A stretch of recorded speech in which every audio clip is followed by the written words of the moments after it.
shir jaraa'id si wada jir ugu qabteen hotel Palace magaalada Burco wasiirka wasaaradda caafimaadka Somaliland Dr. Salebaan Ciise Axmed Xagle Toosiye iyo gudoomiyaha gobolka Togdheer Maxamuud Cali Salebaan Ramaax ayaa waxay ku sheegeen in lagu guuleystay xakamaynta xanuunka shuban biyoodka oo magaalada Burco muddooyinkii ugu dambeeyay farabaas ku hayay mas'uuliyiintan ayaa sidoo kale waxay intaas ku dareen in aanay jirin wax dad ah oo ilaa shalay maanta u geeriyooday xanuunka shuban biyoodka waxaana u soo jeediyeen booyadaha biyaha u dhaamiya xaafadaha Burco inay u hoggaansamaan awaamirta la faray ee ah bay yiraahdeen inay ku daraan biyaha koloriinta laakiin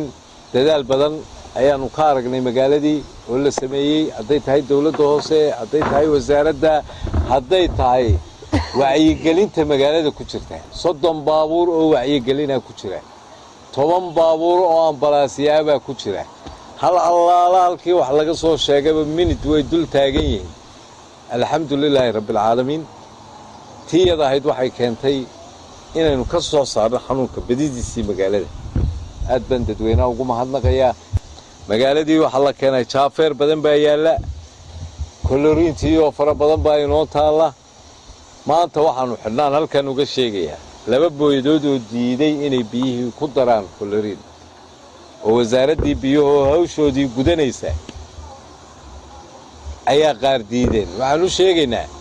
xanuunku meelaha uu ka istaarma waa biyaha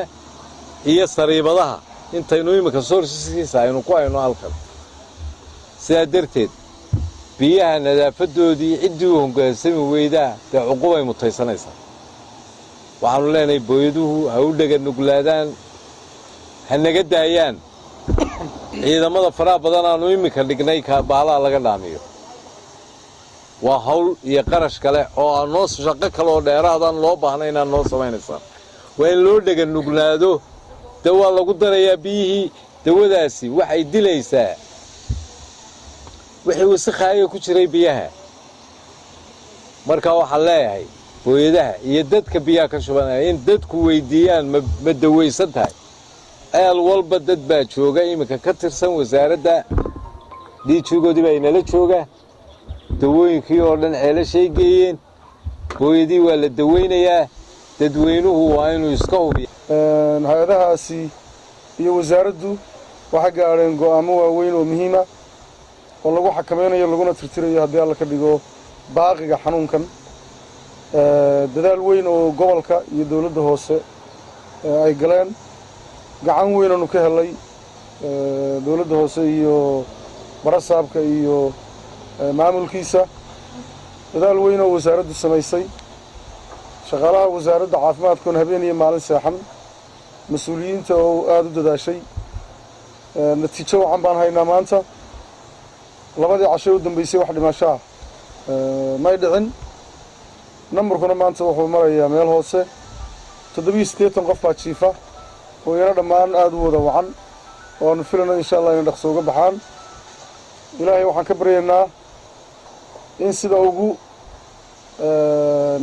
dhaqsaha badan uu ilaahay inooga soo afjiro xanuunka isaga awood leh anagu xukuumad ahaan